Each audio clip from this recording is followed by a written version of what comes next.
జరుగుతోందా? అసలు వాస్తవం ఏంటి? శ్రీహరి, తెలుగుదేశం అధినేత ఆంధ్రప్రదేశ్ ముఖ్యమంత్రి చంద్రబాబు నాయుడు సెంట్రిక్గా తెలంగాణలో అధికార విపక్షాలు అక్కడ సెంటిమెంట్ రాజకీయాలు చేస్తున్నాయి అని చెప్పి ఆంధ్రప్రదేశ్ ప్రభుత్వం ముఖ్యంగా పరిగణిస్తుంది. చంద్రబాబుని సెంట్రిక్గా రాజకీయాలు చేస్తే అక్కడ సెంటిమెంట్ పండుతుంది అనే విషయంలో రెండు పక్షాలు కూడా ప్రయత్నం చేస్తున్నాయని కూడా ఏపీ ప్రభుత్వం భావిస్తుంది. అందువల్లనే ఈ కోవలోనే రేవంత్ రెడ్డి వ్యాఖ్యలు ఉన్నాయి అని కూడా వాళ్ళు భావిస్తున్నారు. అయితే ఇదే సమయంలో మరో ముఖ్యమైన విషయం ఏంటంటే 2019లో జగన్మోహన్ రెడ్డి ముఖ్యమంత్రిగా అధికారం చేపట్టిన తర్వాత 2020లో రాయలసీమ ఎత్తిపోతల పథకాన్ని శ్రీశైలం బ్యాక్ వాటర్ నుంచి నీళ్లని ప్రతిరోజు కూడా 3 టీఎంసీల నీటిని తోడేందుకు కూడా, అంటే పోతిరెడ్డిపాడుకు కొద్దిగా ఎగువ భాగాన రాయలసీమ శ్రీశైలం బ్యాక్ వాటర్ మీద ఆధారపడి ప్రతిరోజు కూడా 3 టీఎంసీల నీటిని ఎత్తిపోతల పథకం ద్వారా రాయలసీమకు తరలించాలి.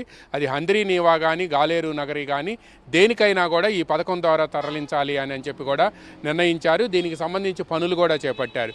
ఇదే సమయంలో ఈ ఎత్తిపోతల పథకం చేపట్టడం వలన అక్కడ ఏదైతే కృష్ణానదికి సంబంధించిన ఎష్యూర్డ్ వాటర్ ఉందో, అంటే శ్రీశైలం నుంచి అది రెండు కూడా ఇంటర్స్టేట్కి సంబంధించిన ప్రాజెక్టు, ఈ ప్రాజెక్ట్ నుంచి మీరు రోజుకు 3 టీఎంసీలు తీసుకువెళితే సీజన్లో తెలంగాణకు తీవ్ర అన్యాయం జరుగుతుంది అని చెప్పి కూడా అక్కడ తెలంగాణకు సంబంధించిన అనేక మంది కేంద్ర జలశక్తి శాఖతో పాటు కేఆర్ఎంబీకి అదేవిధంగా వీటన్నిటికి కూడా ఫిర్యాదు చేశారు. ఈ నేపథ్యంలోనే కేఆర్ఎంబీ వెంటనే ఒక ఆదేశాలు జారీ చేసింది.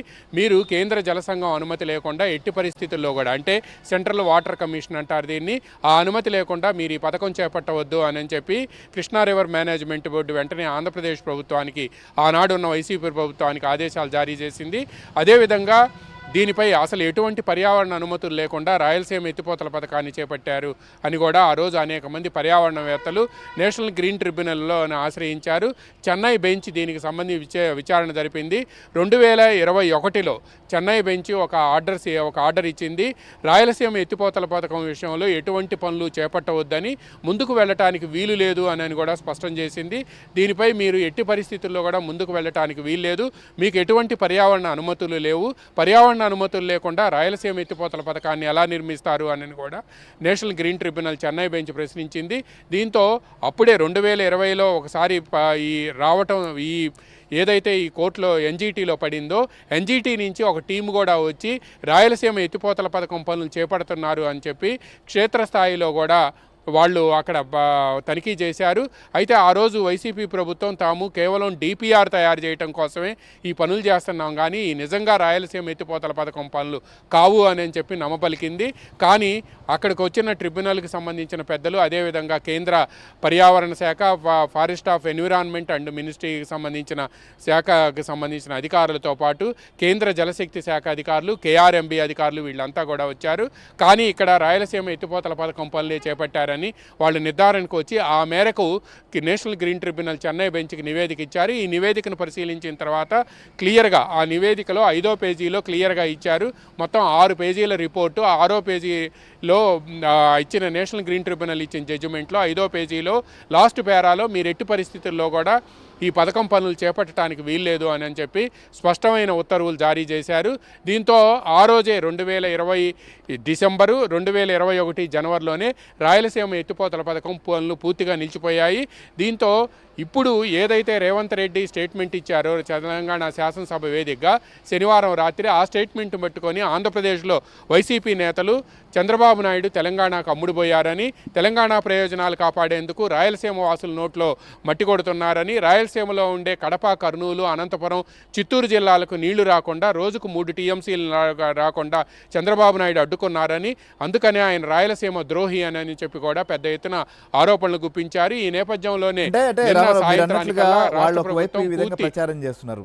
మీరు చెప్పిన దాని ప్రకారం 2024 జనవరిలోనే ఈ పనులు ఆగినటువంటి పరిస్థితి. సో దీనిపైన ప్రభుత్వం కావచ్చు, లేకపోతే తెలుగుదేశం కూడా ఎలాంటి కౌంటర్ ఇస్తుంది? ఏంటి అసలు వాస్తవాలు ఏం బయట పెడుతుంది దీంట్లో? ఇప్పటికే తెలుగుదేశం కానీ తెలుగుదేశంలో ఉండే ముఖ్యంగా కూటమిలో ఉండే పక్షాల్లో తెలుగుదేశం, బీజేపీ, జనసేనతో పాటు అదేవిధంగా ఆంధ్రప్రదేశ్ ప్రభుత్వం కూడా కొన్ని డాక్యుమెంట్లను విడుదల చేసింది. ఏదైతే national green tribunal Chennai bench ఇచ్చిన జడ్జిమెంట్తో పాటు కేంద్ర జలశక్తి శాఖతో పాటు కేఆర్ఎంబి ఎటువంటి ఆర్డర్స్ జారీ చేసింది అనేది కూడా ఈ నేపథ్యంలో వాళ్ళు పేర్కొన్నారు. ఈ పథకం పనులు వైసీపీ ప్రభుత్వ హయాంలోనే నిలిపివేసిన విషయాన్ని కూడా వాళ్ళు ఈ సందర్భంగా కూడా పేపర్స్ ద్వారా బహిర్గతం చేశారు.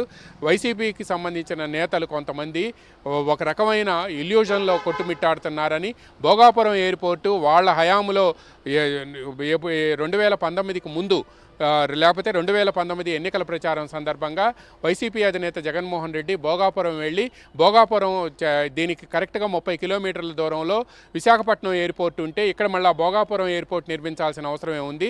మీ దగ్గర తీసుకున్న భూములు ఏవైతే ఉన్నాయో నేను అధికారంలోకి వచ్చిన వెంటనే 6 నెలల్లో మీ భూములు మీకు ఇచ్చేస్తా, ఒకవేళ కాదని నిర్మిస్తే మాత్రం కోర్టుకు వెళ్ళి స్టే తీసుకొస్తాను అని కూడా వ్యాఖ్యానించిన వీడియోలను కూడా ప్రదర్శించారు.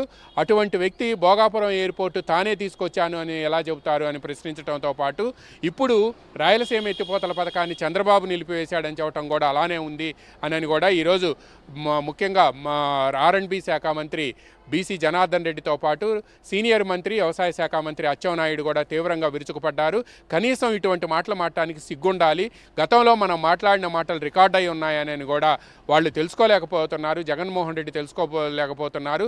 వైసీపీలోకి చెందిన కొంతమంది నేతలకు ప్రజలు ప్రధాన ప్రతిపక్ష హోదా కూడా ఇవ్వకుండా పక్కన పెట్టడంతో మెంటల్ బ్యాలెన్స్ కోల్పోతున్నారని చెప్పి తీవ్ర వ్యాఖ్యలు ఈరోజు సచివాలయంలో జరిగిన ప్రెస్ మీట్లో వ్యాఖ్యానించారు. అదేవిధంగా ముఖ్యమంత్రి చంద్రబాబు నాయుడు గుంటూరులో ప్రపంచ తెలుగు మహాసభల సందర్భంగా అక్కడికి వెళ్ళి కూడా 2 తెలుగు రాష్ట్రాల మధ్య సుహృద్భావ వాతావరణం ఉంటేనే ఏదైనా సాధించుకోగలము, ఇటువంటి పరిస్థితుల్లో తెలుగు రాష్ట్రాల మధ్య కలహించుకోవటం మంచిది కాదు. దీంతో పాటు మరో కీలకమైన అంశం కూడా ఆయన పేర్కొన్నారు. విభజన తర్వాత కాళేశ్వరం ప్రాజెక్టును గోదావరి నీళ్ల ఆధారంగా తెలంగాణ నిర్మిస్తున్నప్పటికీ తాను ఏనాడు అడ్డు చెప్పలేదు అని చెప్పారు. ఇప్పుడు కూడా కేవలం మిగులు జలాలు సముద్రంలోకి ప్రతి ఏడాది కూడా గోదావరి నుంచి 3000 టీఎంసీల నీళ్లు వృధాగా కలిసిపోతున్నాయని, లాస్ట్ 70 ఇయర్స్కి సంబంధించిన వాటర్ ఇయర్స్ అంటారు వాటిల్ని ఇరిగేషన్ పరిభాషలో, ఆ వాటర్ ఇయర్స్ని తీసుకుంటే ప్రతి ఏడాది 3000 టీఎంసీల నీరు గోదావరిలో కలిసిపోతుంది. అందువలన గోదావరికి సంబంధించి కానీ కృష్ణానదికి సంబంధించి కానీ లోయర్ రైపేరియన్ రైట్స్ మాకున్నాయి. లోయర్ రైపేరియన్ రైట్స్ అంటే నది చివరి భాగాన్ని ఉన్న వాళ్ళకి మొదట హక్కులు లభిస్తాయి. మేము కింద ఉండి పైన మిమ్మల్ని మేము ఎలా నియంత్రించగలుగుతాము, అసలు మేము మీ నీళ్లను వాడుకుంటాం అనటంలో అర్థం లేదు అనేది కూడా చంద్రబాబు నాయుడు వాదనగా ఉంది. అందువల్లనే 2 తెలుగు రాష్ట్రాలు కలహించుకోవటం కంటే కలిసి కూర్చొని పరిష్కరించుకోవటం